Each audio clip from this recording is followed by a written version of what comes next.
Bu Bu chạy tung tăng trên con đường mòn, đôi tai vểnh lên đầy phấn khích.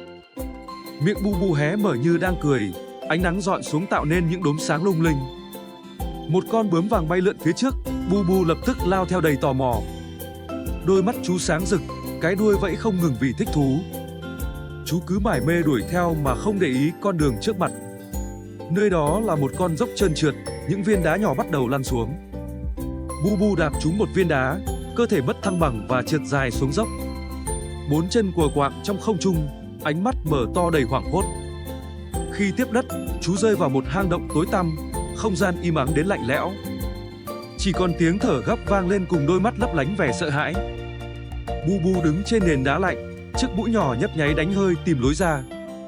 Đôi tai cụp xuống lo lắng, nhưng chú vẫn rón rén tiến về phía trước. Ở đằng xa, một tia sáng mờ ảo chiếu vào hang động. Bu Bu giớn người lên, đôi mắt ánh lên tia hy vọng, chạy vội về phía trước. Bỗng một tiếng động vang lên trong bóng tối, khiến Bu Bu khựng lại. Đôi tai dựng đứng, mắt mở to khi thấy một cặp mắt sáng rực lóe lên. Một con dơi nhỏ vỗ cánh bay vút về phía ánh sáng, Bu Bu lập tức lao theo. Chú bám chặt vào những phiến đá, từng bước tiến gần hơn đến lối thoát. Cuối cùng, Bu Bu nhảy qua tảng đá cuối cùng và lao ra khỏi hang. Ánh nắng ấm áp rọi xuống bộ lông vàng óng, chú vẫy đuôi vui sướng vì đã tìm được đường về.